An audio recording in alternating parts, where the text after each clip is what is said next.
El juez Ángel Aarón Cama Tristain es licenciado en Derecho y cuenta con una maestría en Ciencias Penales. Desde el año 1999 labora en el Poder Judicial de la Ciudad de México, donde ha ocupado los siguientes cargos: mecanógrafo en la Segunda Sala Penal, secretario proyectista, secretario de Acuerdos y juez interino en el Juzgado Tercero Penal del Sistema Tradicional, juez de control, y actualmente se desempeña como juez de delitos no graves. Se ha desempeñado como docente en el Instituto de Estudios Judiciales del Poder Judicial de la Ciudad de México, impartiendo clases tanto a personal administrativo como a jueces. Ha sido conferencista en foros realizados en diversas entidades federativas, principalmente respecto a las siguientes materias: Sistema Procesal Penal Acusatorio, Derechos Humanos, Derecho Penal Parte General y Especial, crítica a la actual teoría del delito y su necesaria reconfiguración, valoración probatoria, razonamiento probatorio, prueba ilícita y psicología del testimonio. Pues sin más preámbulo, pues damos por iniciado este taller. Muchísimas gracias, su señoría. Le cedo el micrófono. Muy por el contrario, muchas gracias, Magdalena. Pues muy buenos días, amigos y amigas. ¿Qué tal? Un saludote, Luz, Aurelia, Fernando, Sergio, Juan. Bueno, sí, en general ya saben que luego no me gusta decir los nombres, porque no se me pasa alguno y no es mi deseo, ¿verdad?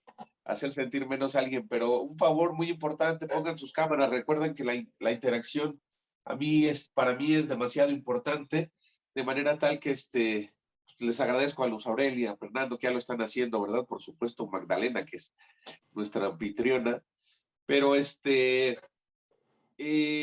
con la única regla, sin mayor formalidad, queridos amigos y amigas, que pues ya saben, cuando vayan a intervenir, pues levantan su mano con la aplicación de Zoom, ¿no? Para saber que tienen alguna interrogante, por favor.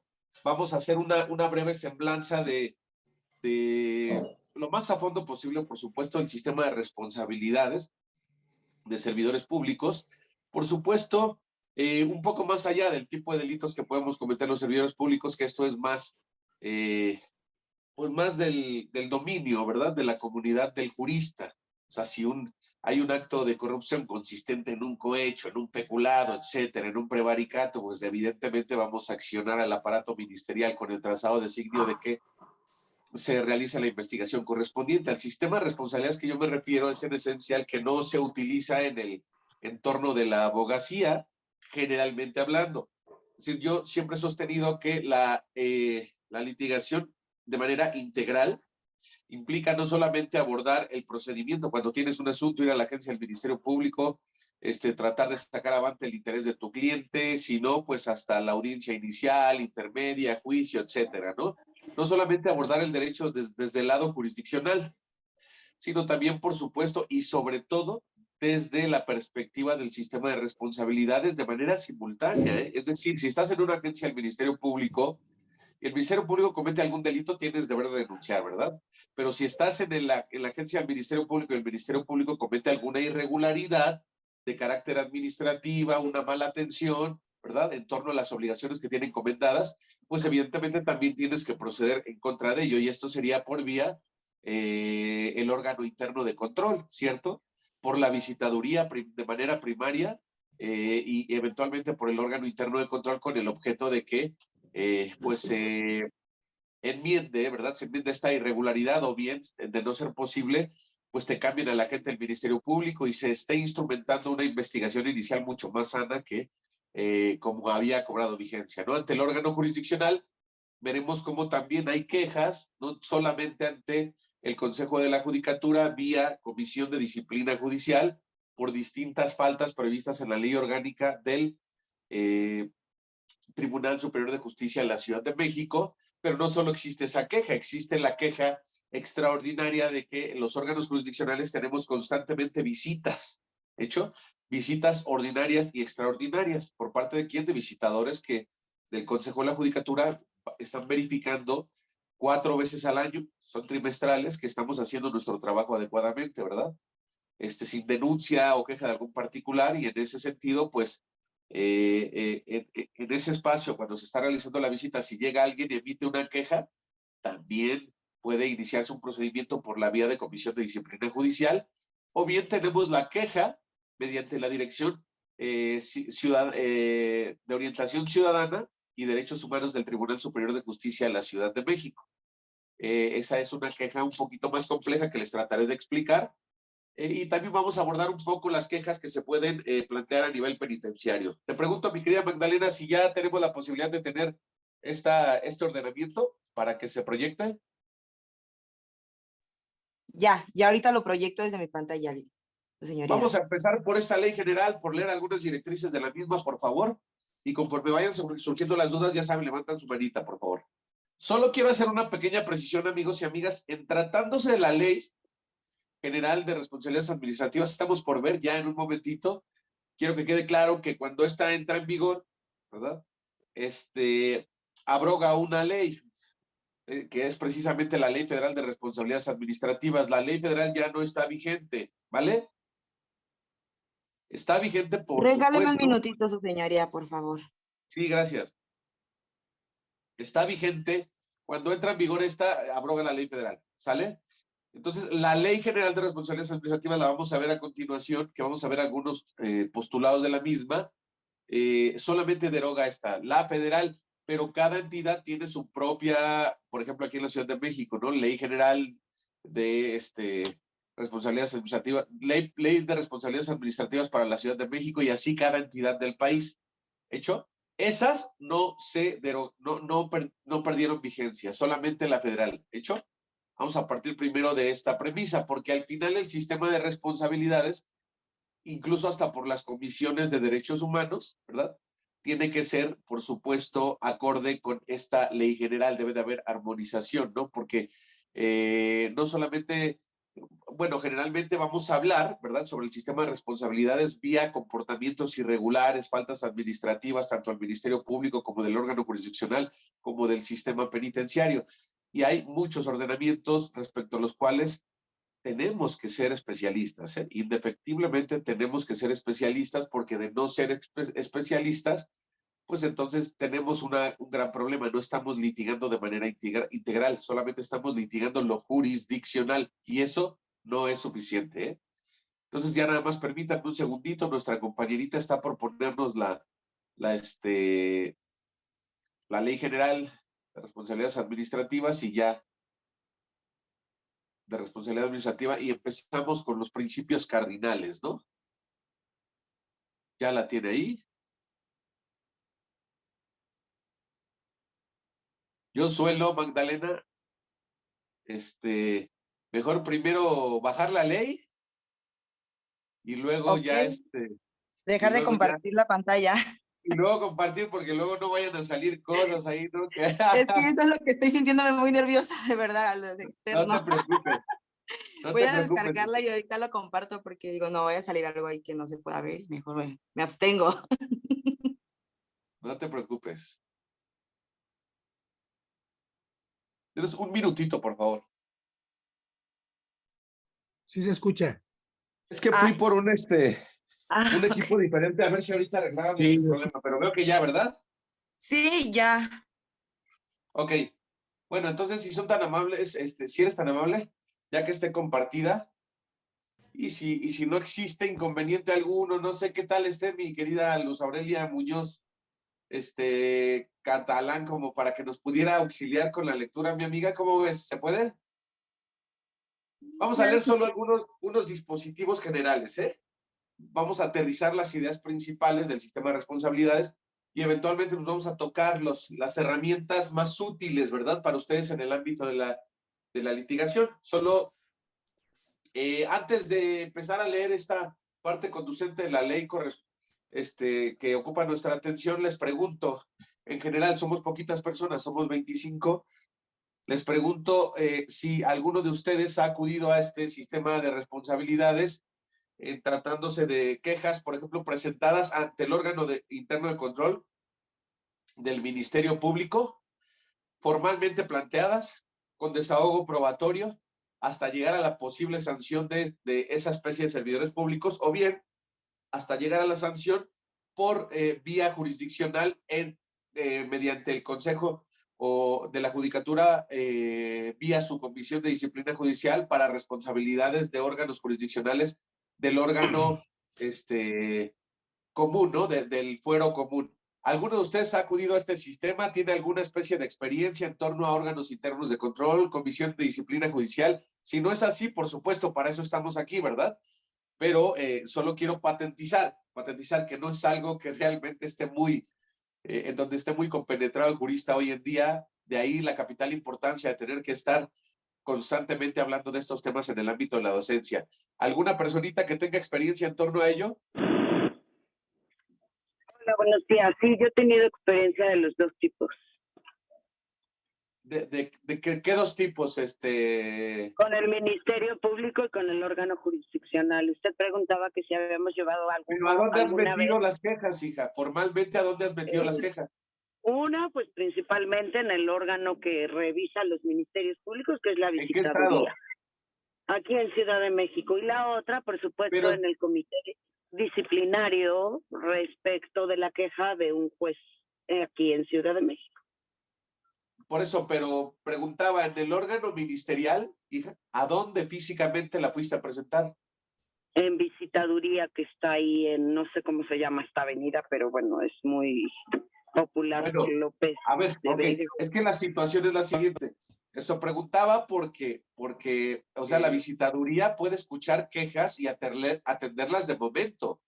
De momento hay personal que se puede movilizar y normalmente se hace por el telefonito rojo, pero yo me refiero a una queja formal, instrumentada, con un escrito, con los motivos de la queja, ofreciendo pruebas, pero por vía órgano de control, no por la visitaduría.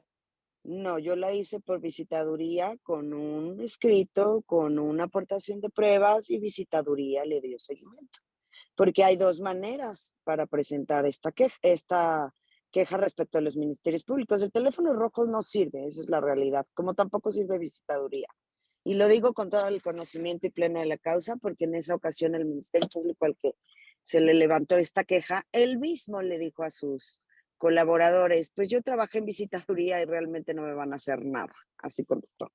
Y efectivamente no le hicieron nada, a pesar de que se demostró que durante todo su proceso hizo varias cosas que no debería de haber hecho, tuvo muchas inconsistencias en sus resoluciones, no acordaba ciertas cuestiones que debería de haber acordado en término, tiempo y forma dentro de la carpeta y bueno, evidentemente cometió muchos errores. Y bueno, pues eso es una manera formal de presentarla en la visitaduría. Ok, es que mi duda surgía, hija, por lo siguiente, porque visitaduría no lleva procedimientos de esa naturaleza. ¿Te refieres a que utilizaste a visitaduría como el canal, pero el procedimiento se desahogó ante el órgano interno de control? ¿A eso te refieres? Es correcto, es correcto. Ah, ok. Es correcto.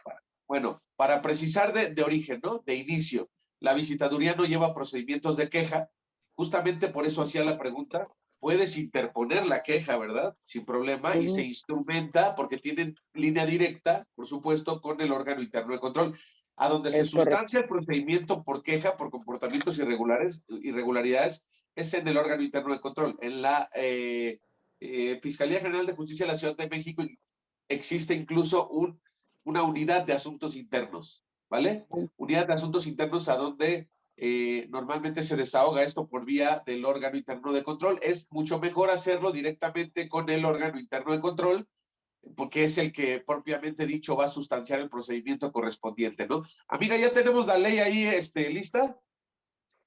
Ok, sí. Perfecto. ¿Me vas a ayudar, mi querida amiga? Para que empecemos, sí, claro, vamos a leernos los 3 primeros artículos de manera completa, haciendo alguna serie de comentarios en cada uno. Por favor, mi querida amiga, que quede claro entonces, cuando entra la Ley General de Responsabilidades Administrativas, deja de existir la Ley Federal de Responsabilidades Administrativas, aunque estén sus compendios de códigos, ya no existe, ¿vale? Y las leyes de responsabilidades administrativas de las entidades siguen vigentes, ¿vale? Tienen que armonizarse con esta general, aunque esta sea de competencia concurrente. Adelante, por favor, amiga. Capítulo 1, objeto, ámbito de aplicación y sujetos de la ley. Artículo 1. La presente ley es de orden público y de observancia general en toda la República y tiene por objeto distribuir competencias entre los órdenes de gobierno para establecer las responsabilidades administrativas de los servidores públicos, sus obligaciones, las sanciones aplicables aplicables por los actos u omisiones en que estos incurran y las que correspondan a los particulares vinculados con faltas administrativas graves, así como los procedimientos para su aplicación. ¿Sigo? Artículo 2. Sí, por favor, hasta el tercero. Ok. Artículo 2. Son objeto de la presente ley 1, establecer los principios y obligaciones que rigen la actuación de los servidores públicos. 2. Establecer las faltas administrativas graves y no graves de los servidores públicos, las sanciones aplicables a las mismas, así como los procedimientos para su aplicación y las facultades de las autoridades competentes para tal efecto.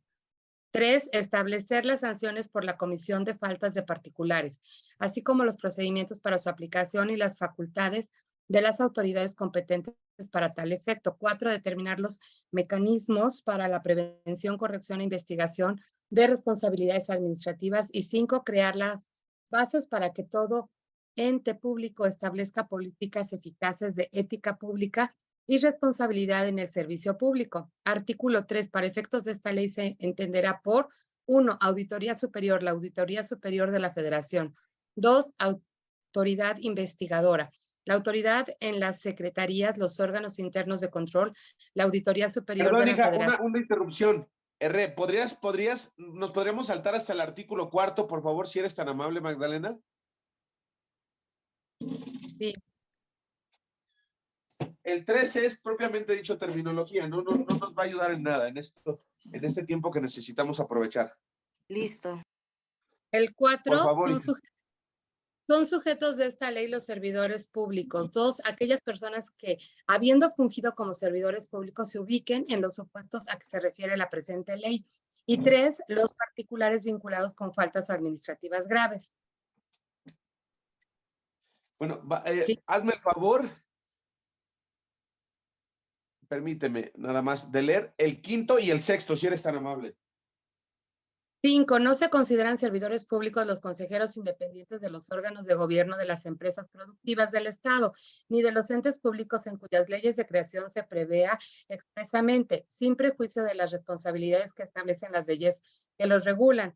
Tampoco tendrán el carácter de servidores públicos los consejeros independientes que, en su caso, integren los órganos de gobierno de entidades de la Administración Pública Federal, que realicen actividades comerciales, conforme a lo establecido en la ley federal de las entidades paraestatales, quienes podrán ser contratados como consejeros siempre y cuando, 1, no tengan una relación laboral con las entidades, 2, no tengan un empleo, cargo o comisión en cualquier otro ente público, ni en entes privados con los que tenga conflicto de interés. 3, las demás actividades profesionales que realicen les permitan contar con el tiempo suficiente para desempeñar su encargo como consejero. 4, el monto de los honorarios que se cubran por su participación en los órganos de gobierno no sean superiores a los que se paguen en empresas que realicen actividades similares en la República Mexicana. Y 5, cuenten al menos con los mismos deberes de diligencia y lealtad aplicables a los consejeros independientes de las empresas productivas del Estado. En todo caso, serán responsables por los daños y perjuicios que llegaren a causar a la entidad, derivados de los actos, hechos u omisiones en que incurran, incluyendo el incumplimiento a dichos deberes. Listo. Mira, un favorzote, la querida compañera, la compañera que nos hizo el favor hace un momento de decirnos su experiencia en torno a la interposición de unas quejas, te preguntaría si lo hiciste de acuerdo a tu sentido común, amiga, o seguiste alguna directriz procedimental reglamentaria, es decir, algún reglamento, alguna normatividad específica mediante la cual hayas acudido a la visitaduría para presentar la queja. En ese momento sí había un como reglamento que la misma visitaduría me dio y bueno, pues seguí los lineamientos que ahí me establecían. Un reglamento que la visitaduría te dio. Ajá. ¿Alguien conoce el reglamento correspondiente para acudir ante el órgano de control de la Fiscalía General de Justicia de la Ciudad de México? A ver, vamos a abordar este tema desde la perspectiva, ojo, de la Ciudad de México, ¿vale? O sea, no podemos hacer un ejercicio de esta naturaleza abordándolos de todas las entidades del país, ¿verdad? No, sería imposible. Así es, porque todas las entidades... Son muchos instrumentos. Esto es con el trazado designio de que ustedes si viven en el Estado de México, si viven en Chihuahua, si viven en Sonora, qué sé yo, a donde ustedes se ubiquen, por supuesto, hagan la investigación correspondiente de estos instrumentos que vamos a verificar que ustedes deben de tener, evidentemente, en sus localidades, ¿vale? Esto es, propiamente dicho, encender esa llama para generar la investigación correspondiente a efecto de que ustedes no solo conozcan todo el haber normativo del sistema de responsabilidades en cada entidad del país, sino sobre todo que lo apliquen, ¿verdad? Pero me tengo que basar como referente en el de la Ciudad de México. Entonces, vean ustedes, en la Ciudad de México podemos hacer lo conducente, por supuesto, tratándose la visitaduría, el telefonito rojo, que bueno, nos dice nuestra compañera que a ella no le ha servido, hay experiencias en donde podría llegar a servir, ¿verdad? Pero lo que sirve técnicamente hablando desde la perspectiva jurídica, como bien lo dijo ella, es el proceso de queja ya ante el órgano interno de control. Y para esto, les pregunto, ¿alguien conoce ese reglamento correspondiente? No obstante, haya personitas que estén en el diplomado, está bien, ¿eh? Está bien, el diplomado donde estamos hablando de esto, que llevamos muchas clases hablando del sistema de responsabilidades, y habrá más para que se den cuenta que la dimensión de este tema es enorme, ¿vale? Hoy voy a tratar de darle los instrumentos. Perdón que lo interrumpa. Sí me gustaría hacer la aclaración que esto pasó algunos ya años, algunos bastantes años, en donde no se tenía la misma óptica que actualmente se tiene. Es decir, ¿a qué me refiero? Me va a decir, a ver, ¿cómo? ¿La ley cambió hace 5 años o 6? No, no es que haya cambiado, pero simplemente de entrada, cuando yo acudí a la visitaduría, bueno, el Ministerio Público en esos entonces, su esposo era juez, ella era esposa de un juez, su tío era representante de whatever en el Poder Judicial, y entonces evidentemente esto arroja que en cuanto supieron que ella iba a recibir una queja, pues bueno, ¿cuál fue el procedimiento? Atiéndanla para que no se haga más grande. Y este reglamento, yo la verdad es que le pongo reglamento o documento o algo, pero no tenía ni pies ni sombra. Es decir, eran como unos puntos en un documento de, bueno, la tienes que presentar por escrito, tienes que ofertar los datos que tengas, si tienes alguna grabación, si tienes esto, o sea, realmente no había una estructura como tal. Eso quiero aclararlo para que no haya dudas de que si yo no conocía o conocía el reglamento. No, está bien. De hecho, tu intervención lo que hace patente es lo que ocurre. O sea, realmente antes no había una reglamentación establecida en la Ciudad de México. Hoy ya la tenemos, es correcto. Hoy esto ya existe. Bueno, está la ley orgánica. Primero hay que partir de una premisa. Ustedes en el sistema de responsabilidades, si están en investigación inicial, con o sin detenido, ojo con esto, con o sin detenido, ya estamos hablando de actuaciones de la gente del Ministerio Público que pueden ser irregulares, ¿verdad? Algunas actuaciones se pueden atacar vía juez de control, ya sabemos, ahí está el artículo 258 del Código Nacional de Procedimientos Penales, pero ese es el ámbito jurisdiccional.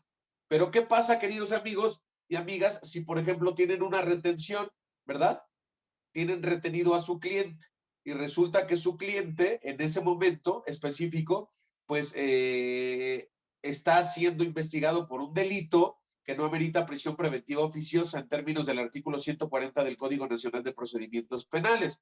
Es decir, no debería de ser retenido a menos que existieran antecedentes de investigación, ¿sí? Que pusieran de relieve riesgo de sustracción, riesgo de obstaculizar el procedimiento o riesgo para víctimas, testigos, comunidad, ¿verdad? ¿Qué es lo que nos arroja en esencia el artículo 140? Solo se puede retener, y concreto, solo se puede retener en esos supuestos, cuando haya riesgos que neutralizar. Fuera de ello, pues no debería de ser correcto, pero ¿qué es lo que vemos en el ámbito de la práctica? Que los ministerios públicos luego utilizan a diestra y siniestra esta facultad de retener y no respetamos mucho esta vertiente. Entonces, sería una irregularidad de carácter jurídico, ¿verdad? De carácter jurisdiccional que se podría llegar a atacar en la audiencia inicial. Si hablamos de una audiencia inicial con detenido, estuvo la persona retenida. Hoy en día sabemos que ante el juez de control no solo se llega a plantear al principio de la audiencia inicial, ojo, el control de detención, no nada más el control de detención, por supuesto también que se tiene que alegar, mi querido Fernando Cárdenas, ¿Qué se tiene que alegar además del control de detención? Si el Ministerio Público solo se hace cargo de ello, la defensa, ¿qué tiene que hacer, amigo? ¿Alegar qué? ¿Qué otro control? ¿Qué otro control? Perdón, es que no escuché bien. O sea, el Ministerio, cuando llegamos a audiencia inicial ante el juez, el primer combo de argumentativo es en torno al control de detención, ¿verdad? Pero no solo la detención, ¿qué se le alega también?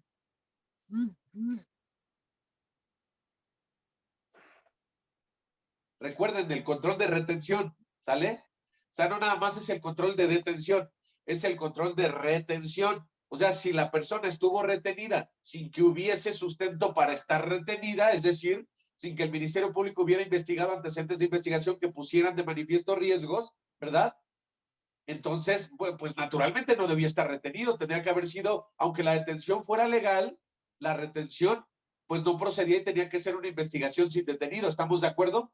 Pero le encanta a veces a la gente del Ministerio Público, claro, se encarga un detenido y entonces te dejan a las personas retenidas sin que haya el debido respeto a la norma. Entonces, por ejemplo, en el ámbito federal, ¿por qué les menciono esto? Porque en el ámbito federal es motivo de queja expresamente una indebida retención. Entonces, en el ámbito federal, una indebida retención es motivo de queja ante el órgano interno de control, porque de pronto dices, ¿cómo le hago aquí ante el juez de control si apenas va iniciando la investigación inicial, ¿no? Pediré una audiencia, ¿qué hago para que vean cómo está retenido el Ministerio Público y no hay el más mínimo sustento para que lo pueda hacer en este momento? ¿Sale? ¿Cómo le hago?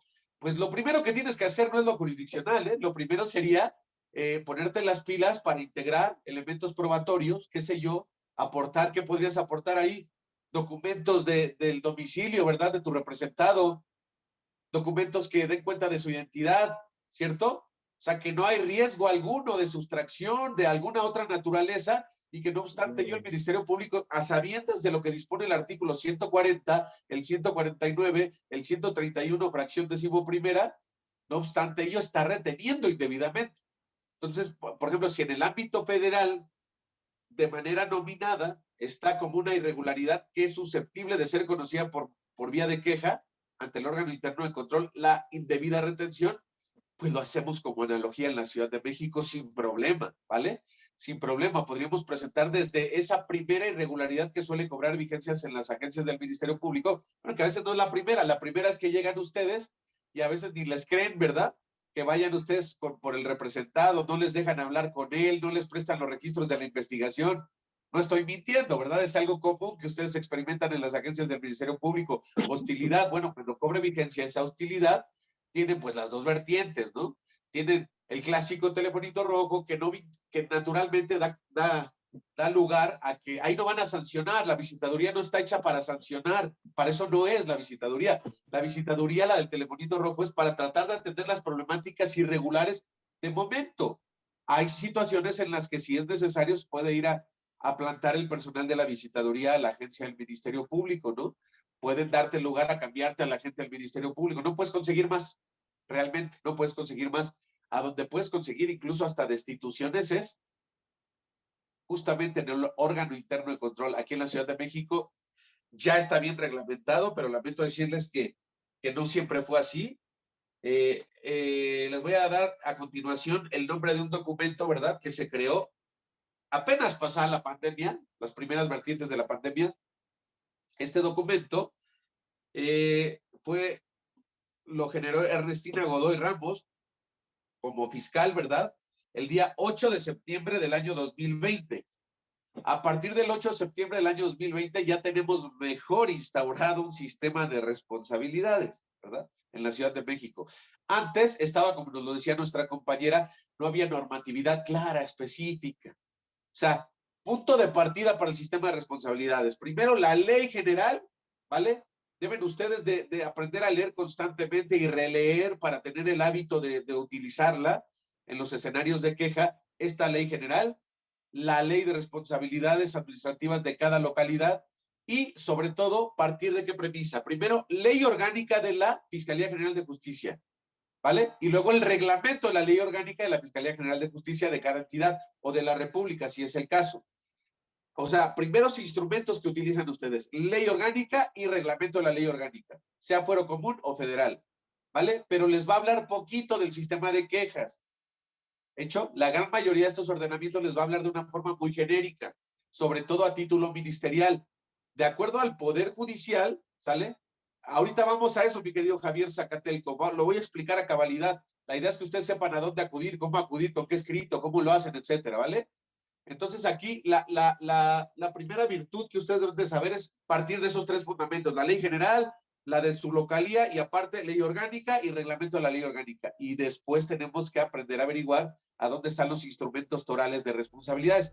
Empecemos, Ministerio Público, cualquier tipo de anomalía, trato hostil, trato irregular, ¿vale? Se ataca por vía de queja. Por desgracia, en la Ciudad de México, como ocurre en